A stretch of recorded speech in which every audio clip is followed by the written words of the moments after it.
Halo, assalamualaikum Mbak Risma. Mas Thomas,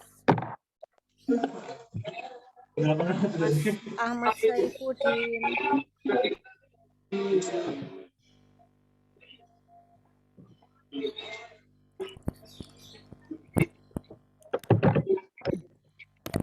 Suaranya Bu Ana jelas ya? Ini suaranya sopo nih.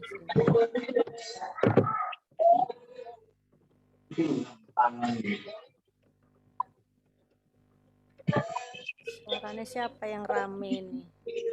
Suaranya Mbak Risma Rindi apa Mas Ahmad Saifuddin? Mas Ahmad iki koyoke.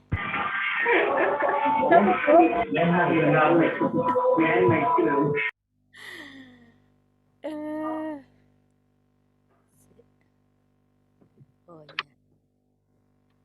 Assalamualaikum Mas Ahmad. Suaranya berisik. Belum di unmute tadi.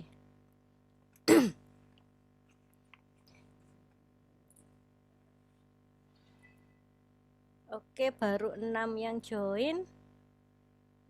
Tunggu sebentar lagi.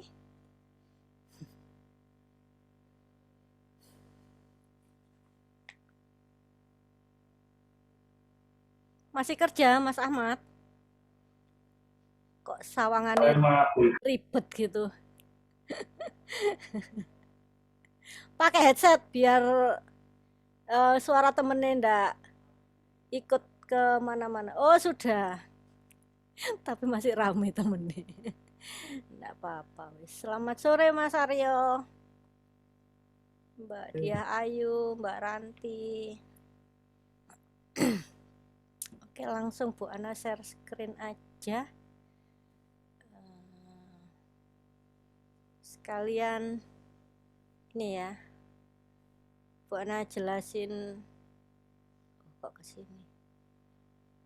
Bukan ini. Safari. Nah, sekalian Bu Ana jelasin tugasnya ya.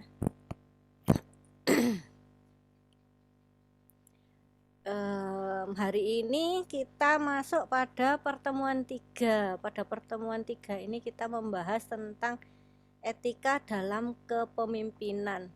Nah, biar materinya nyambung, Bu Ana cariin jurnal yang berhubungan dengan teori kepemimpinan. Jadi bagaimana sih menjadi pemimpin yang baik? Kemudian kalau ngomongin kepemimpinan itu bagaimana sih caranya memimpin yang baik? Nah, apa saja gaya kepemimpinan? Itu nanti yang akan kita bahas. Terus kemudian yang ketiga ini, bagaimana pengaruh gaya kepemimpinan terhadap kinerja penjualan? Duh Bu, kok penjualan sih? Kita MSDM loh. Ya, nggak apa-apa. Kita dari sisi MSDM-nya kan kita membahas tentang gaya kepemimpinan. Jadi kalau bedanya teori MSDM dengan etika bisnis, ada yang tahu enggak? Jadi teori MSDM itu seperti kita melihat dari kacamata pemimpin. Jadi kita melihat dari kacamata pimpinan perusahaan. Jadi mulai dari proses rekrutmen, seleksi, kemudian penempatan jabatan, training, terus berapa kompensasinya. Nah, itu yang dibidik itu sosok karyawannya ini. Jadi karyawannya ini benar apa salah, kerjanya baik apa enggak. Nah, ini yang diobrolin di MSDM. Sedangkan kalau etika bisnis itu kita lihatnya dari kacamata mana? Dari kacamata karyawan. Kemarin kan tugasnya sudah ya, dari kacamata karyawan, dari kacamata masyarakat, kemudian dari bisa jadi dari kacamata hukum. Jadi ini melihatnya kemana kacamata ini? Melihatnya ke sosok pimpinan perusahaan. Jadi apakah sosoknya ini pemimpin yang bijaksana, pemimpin yang beretika, pemimpin yang menganut nilai-nilai yang baik? Nah, itu yang dibahas dalam etika bisnis. Jadi yang ketiga ini Bu Ana mau kasih sedikit apa ya, review tentang caranya nulis skripsi. Jadi yang di skripsi itu kira-kira isinya apa sih Bu Ana? Bu Ana nggak detail ke situnya, ke apa yang dibahas, cuman Bu Ana ngasih gambaran besarnya. Jadi nanti kalau gambaran besarnya kalian sudah tahu, nanti perkara detail kamu bisa diskusi lebih lanjut dengan dosen metodologi penelitian itu ya, atau dosen statistik yang biasanya ngajarin ini apa namanya, ngitung uji-uji, nganalisa. Jadi kalau di penelitian itu kita kan kalau marketing itu yang diteliti itu adalah sosok konsumen. Sedangkan kalau di MSDM sosok yang diteliti adalah ya pegawai, ya kan?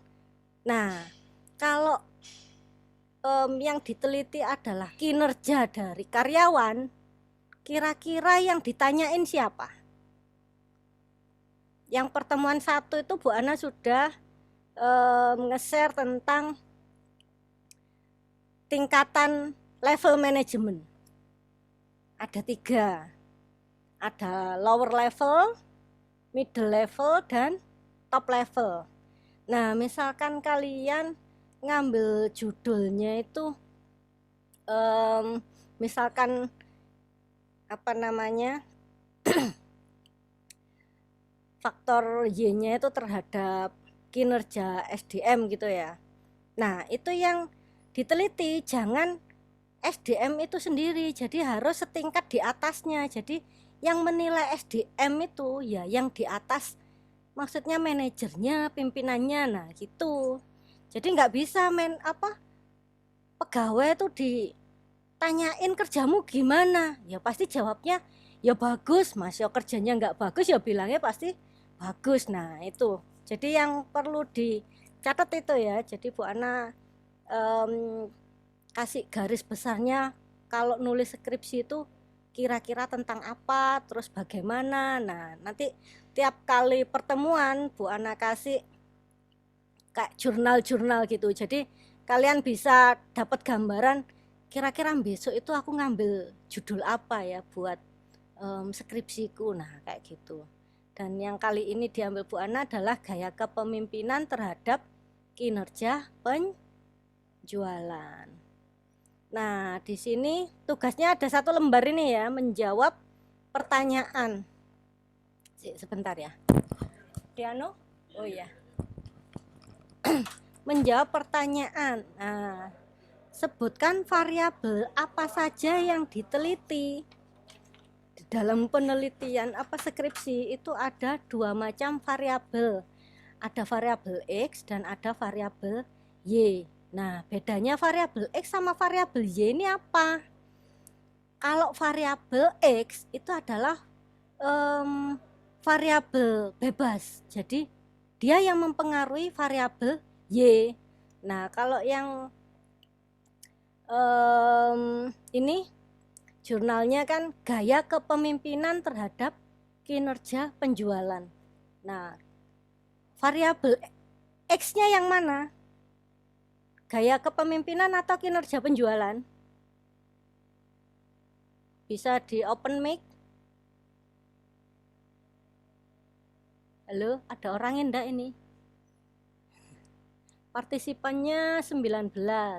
Tak tunjuk aja namanya siapa.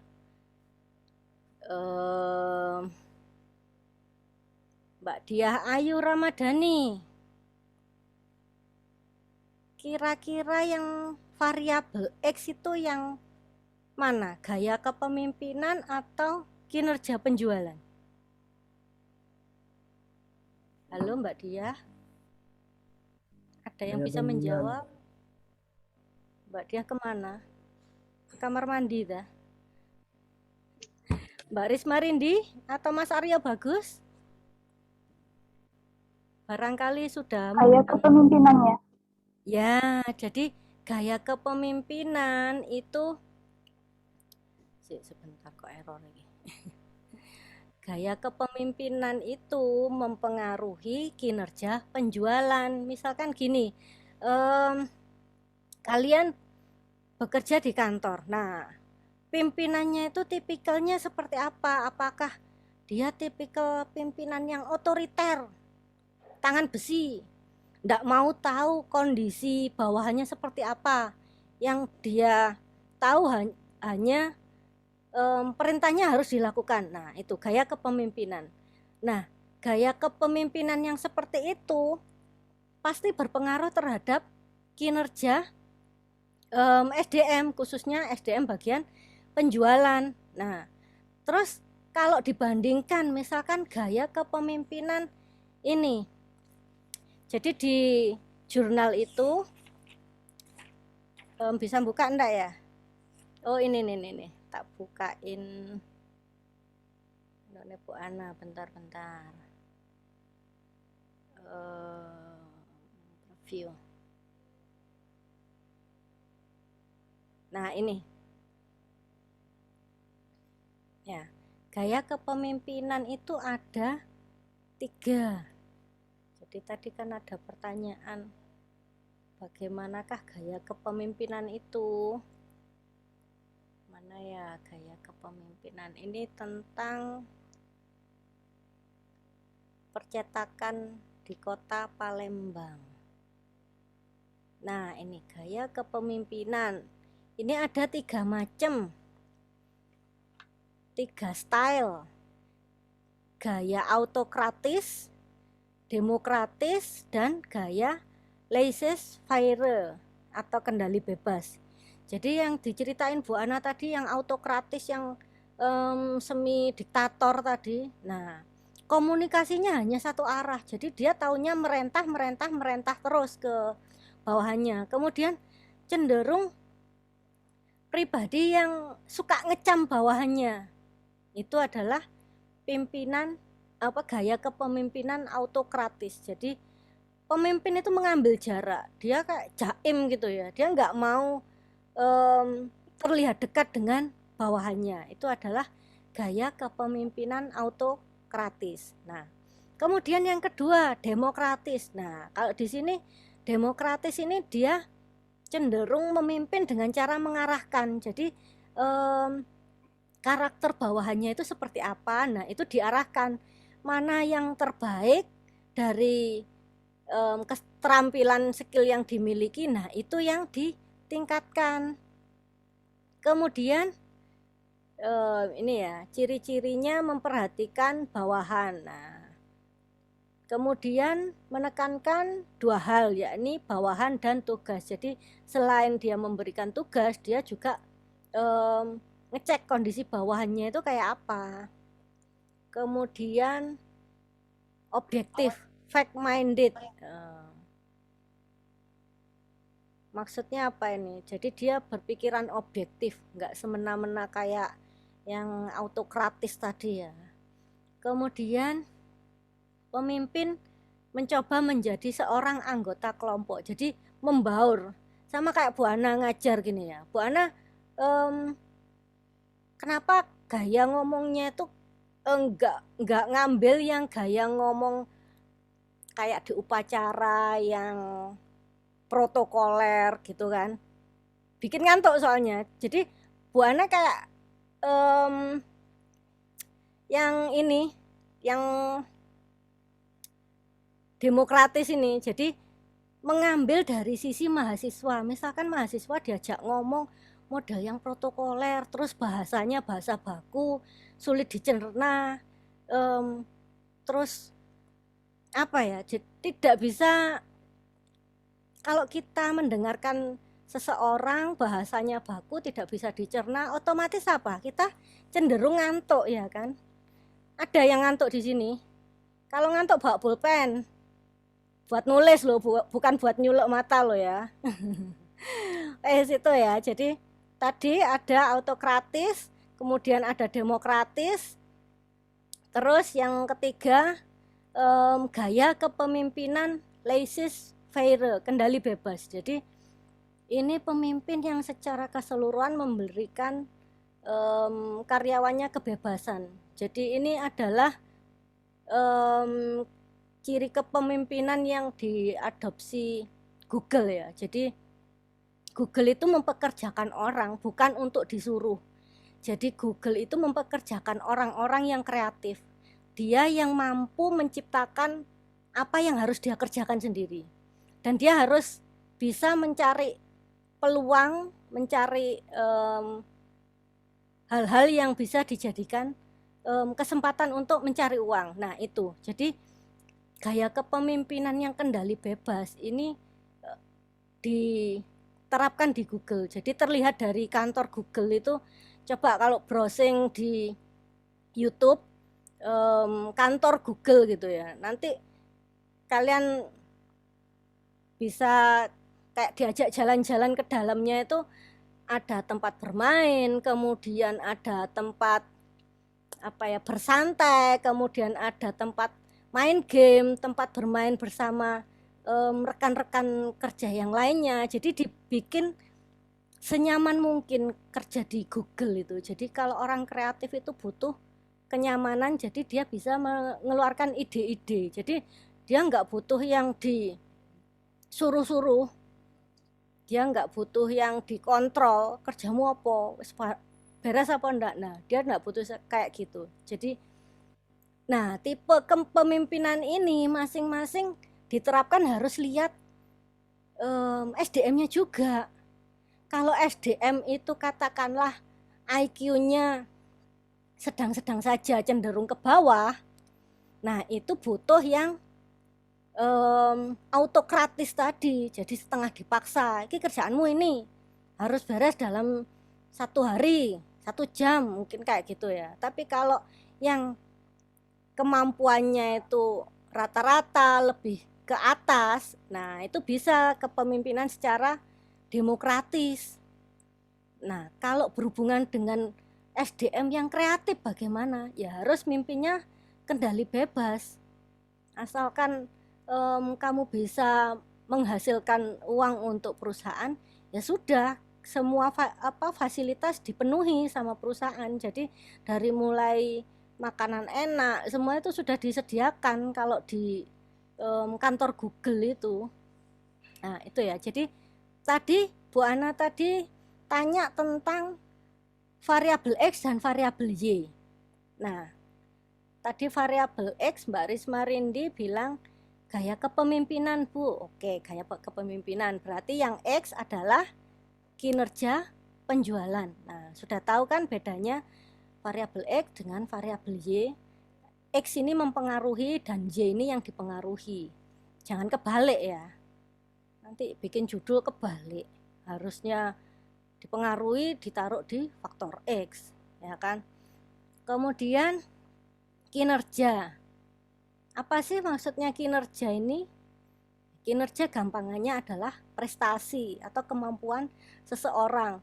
Nah, kalau kinerja penjualan itu berarti dibandingkan antara penjualan bulan ini dibandingkan dengan penjualan bulan kemarin. Nah, itu kinerja.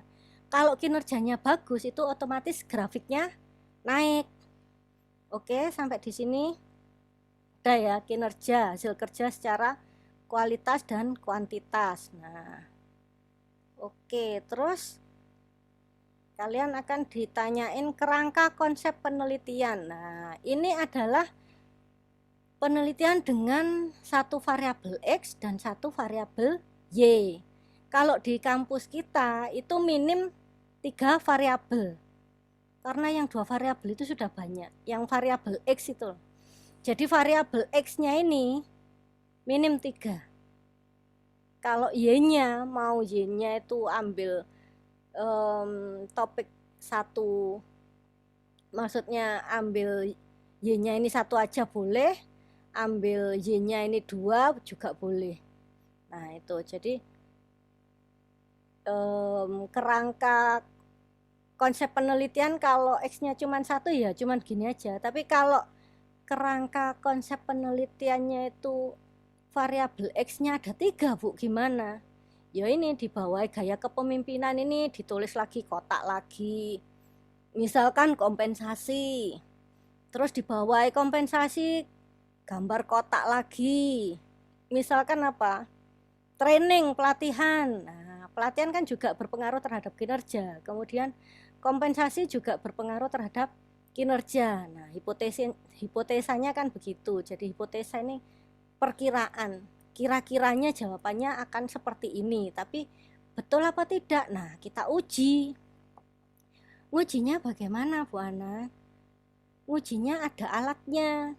Nah, ini yang banyak yang bingung ya. Alat buat menguji itu apa? Ya kuesioner itu. Jadi kemarin itu kan ada uji instrumen ya. Instrumen itu kan alat. Nah, alat itu kan kuesioner.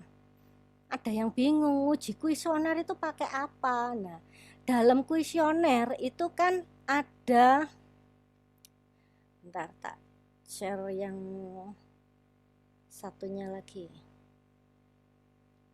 Dalam alat itu ada pertanyaan. Nah, pertanyaannya harus diuji.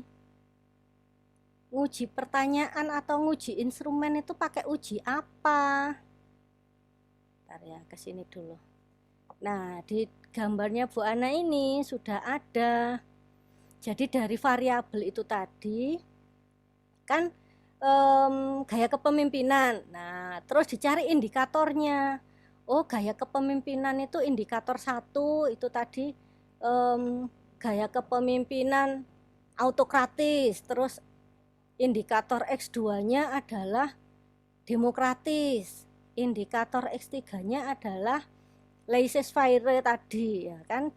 Nah, sudah ketemu kan indikatornya. Nah, indikator ini nanti yang akan kalian masukkan ke dalam pertanyaan di kuesioner. Nah, pertanyaan di kuesioner ini loh butuh diuji dulu sebelum disebar ke responden. Ngujinya pakai apa, Bu Ana? Ngujinya pakai uji validitas dan uji reliabilitas. Kalau ini sudah valid, sudah reliable, baru kalian share, kalian bagikan ke responden agar diisi. Nah, respondennya kan sudah ngisi jawabannya apa. Nah, jawabannya itu juga diuji. Ujinya pakai apa? Nah, ini ada uji T, uji F. Kalau tadi variabelnya cuma 1, gaya kepemimpinan, berarti ngujinya pakai uji T aja. Karena kalau uji F itu adalah variabel diuji secara bersamaan. Jadi harus ada 3 variabel X. Mungkin yang bisa ditambahkan tadi kan tentang kompensasi dan tentang training ya, yang berpengaruh terhadap kinerja. Nah, ini bisa diuji F. Jadi ujinya secara bersamaan. Jadi gaya kepemimpinannya bagaimana, terus kompensasinya bagaimana, terus trainingnya bagaimana. Apakah ini semua mendukung kinerja SDM penjualan? Nah, itu diujinya pakai apa? Pakai uji T, pakai uji F. Kemudian karena kita mencari pengaruh faktor variabel X terhadap variabel Y, kan ada kata pengaruh, berarti ujinya uji regresi. Kalau variabel X-nya cuma 1, itu uji regresi aja. Tapi kalau lebih dari 1, tadi yang Bu Ana contohin ada 3, itu berarti pakai uji regresi berganda. Terus ada lagi uji asumsi klasik. Nah, ada uji normalitas, heterokedastisitas, uji autokorelasi, uji multikoliniaritas. Nah, ini kalian pelajari sendiri, bisa cari di YouTube. Nah, uji normalitas itu apa sih? Kalian jabarin sendiri. Jadi Bu Ana cuman ngasih gambaran besarnya, sedangkan detailnya apa, cara ngujinya bagaimana, itu kalian browsing sendiri di YouTube lebih detail. Jadi ada video-video yang khusus membahas tentang uji regresi, ada yang khusus membahas uji validitas. Tapi kadang itu mahasiswa itu miss di sininya. Jadi antara uji validitas, reliabilitas sama uji regresi ini hubungannya apa sih?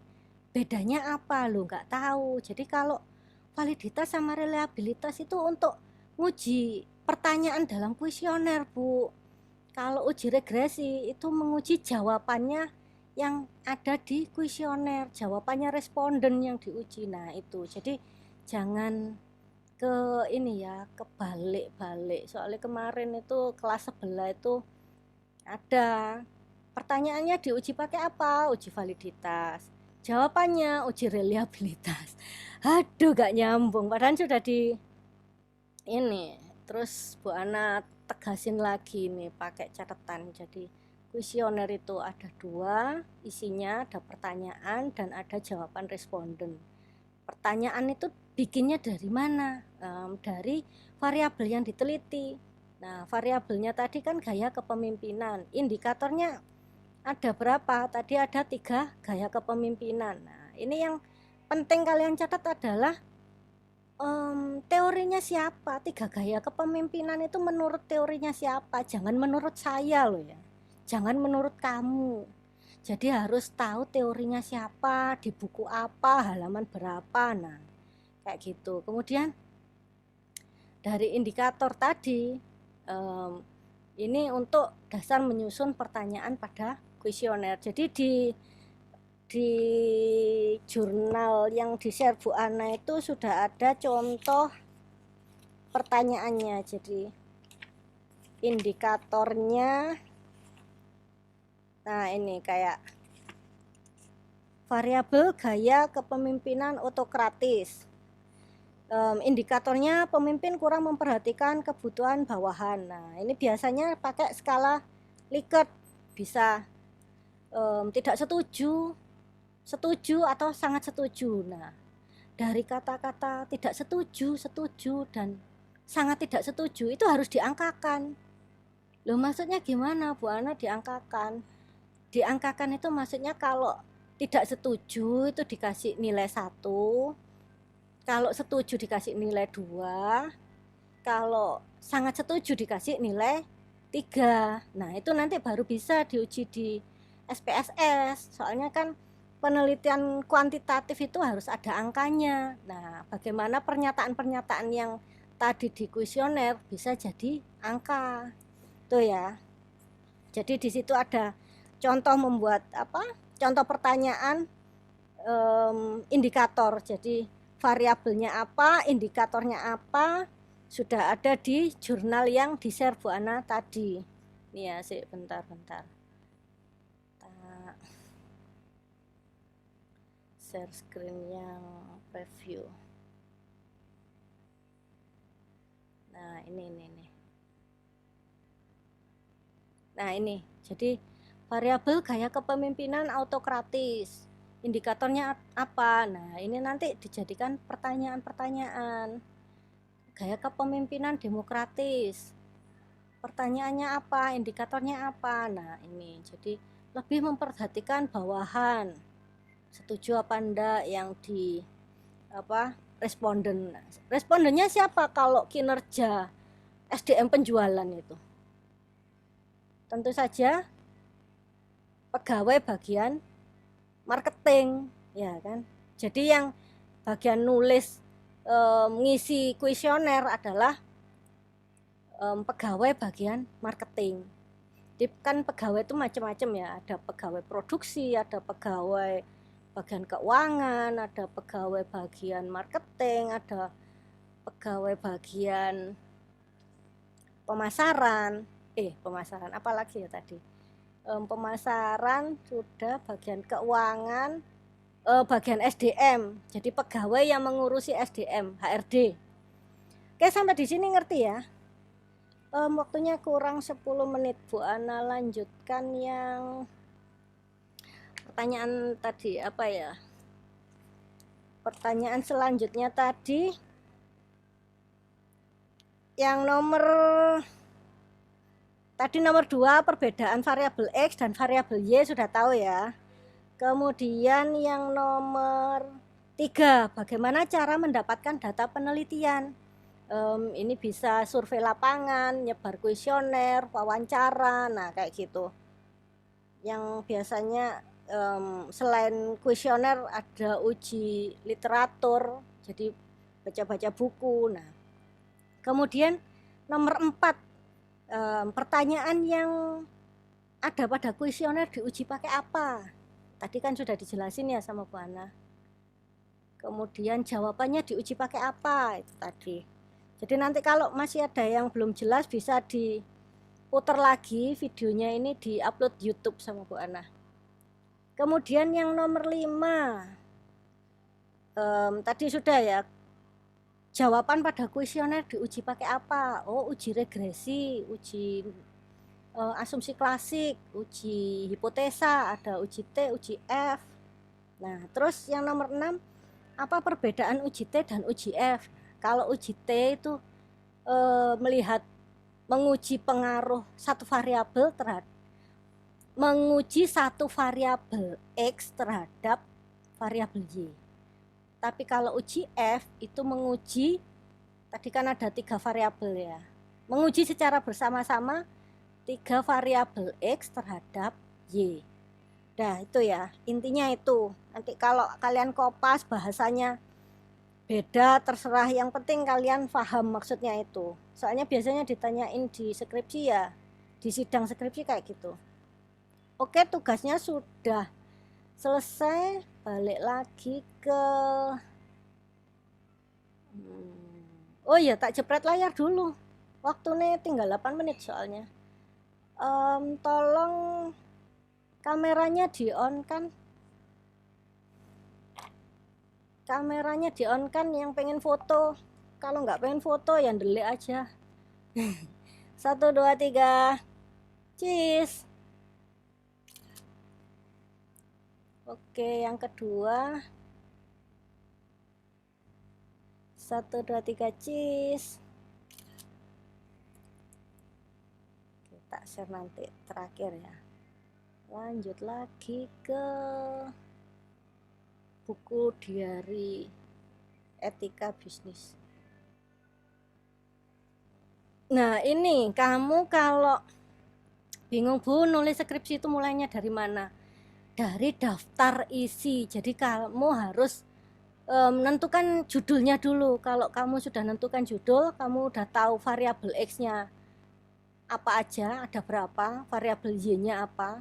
Nah, itu kalian nanti bikin aja daftar isinya. Jadi kayak peta gitu loh. Kalian mau jalan ke Surabaya nggak ngerti petanya Surabaya ya kesasar nanti. Nah, kalau nulis skripsi mulainya dari mana? Ya harus dari daftar isi. Nah, ini adalah catatan tentang panduan buku skripsi yang tahun ini ya. Yang wisuda tahun ini panduannya seperti ini. Jadi nanti kalian print, kalian tempelin di buku, bisa kalian lihat lagi. Yang penting kan ini tinjauan pustaka landasan teori. Nah, ini teori variabel X. Nah, kalau tadi X-nya cuma 1 ya, teori X aja. Tapi kalau teori variabel X-nya ada 3 ya harus teori X1, X2, X3. Nah, dalam teori itu ada apa aja? Mungkin ada pengertian, ada faktor-faktor, ada tujuan atau apa. Nah, kalian masukkan. Kemudian indikator, kalian pilih dari salah satu teori yang akan kalian pakai untuk dijadiin pertanyaan pada kuesioner. Nah, ini yang penting, indikator X itu apa? Tadi kan ada indikator untuk gaya autokratis, ya kan? Ada indikator untuk gaya demokratis, terus yang indikator untuk gaya laissez-faire. Nah, ini jadi ada satu teori yang harus dipakai, harus ditulis di indikatornya ini. Jadi tahu ada banyak teori tapi yang dipakai teorinya ini. Nah, gitu. Oke, dari sini ini bab 2 isinya ini.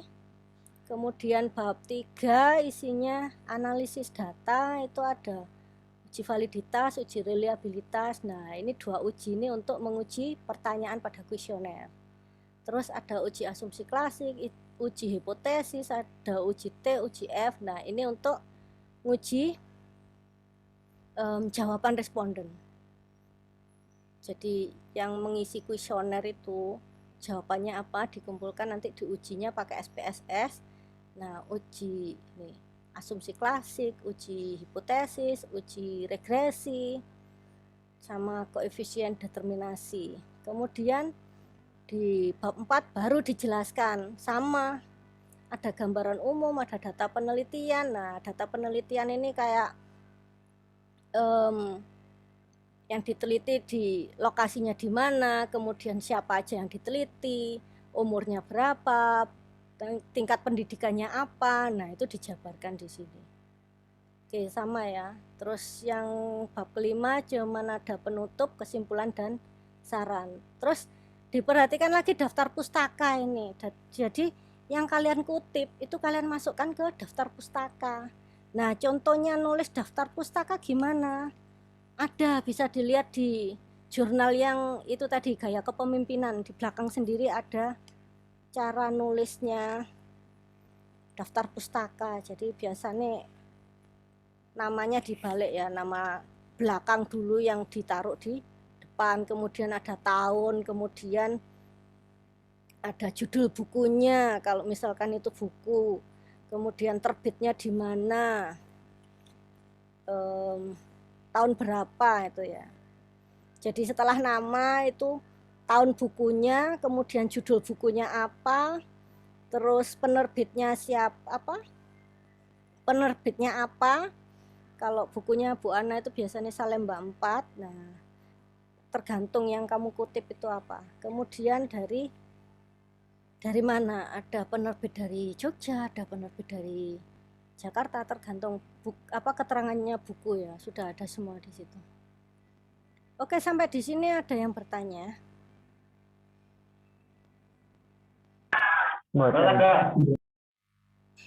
Ada yang bertanya enggak?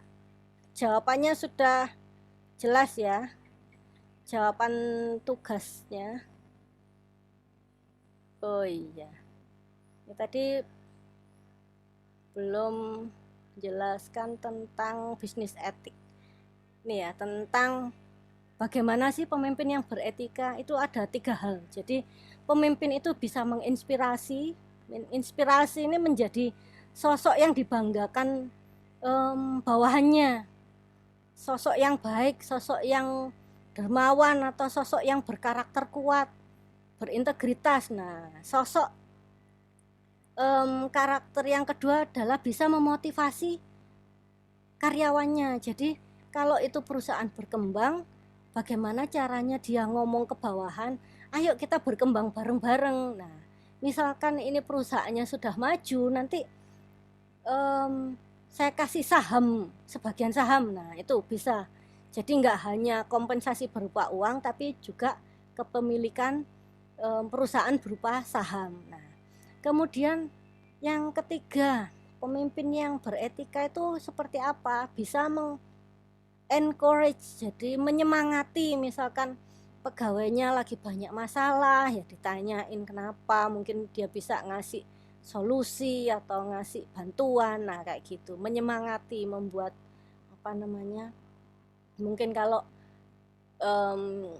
antara dosen dengan mahasiswa ya, dosennya ngejak ngomong, jawil, misalkan muridnya ada yang belum mengerjakan tugas, kenapa kok belum mengerjakan tugas. Nah, kayak rajin-rajin jawil gitu aja.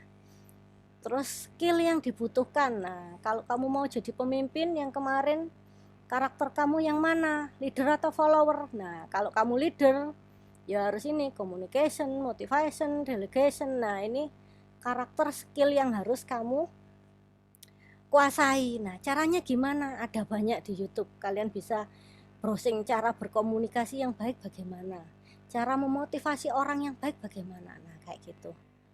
Oke, sampai di sini sudah 40 menit. Barangkali waktunya habis. Kalau ada pertanyaan bisa dilanjut di grup WA ya. Soalnya waktunya Zoom udah habis. Buan akhiri. Iya, Bu. Buan akhiri. Wassalamualaikum warahmatullahi wabarakatuh. Waalaikumsalam.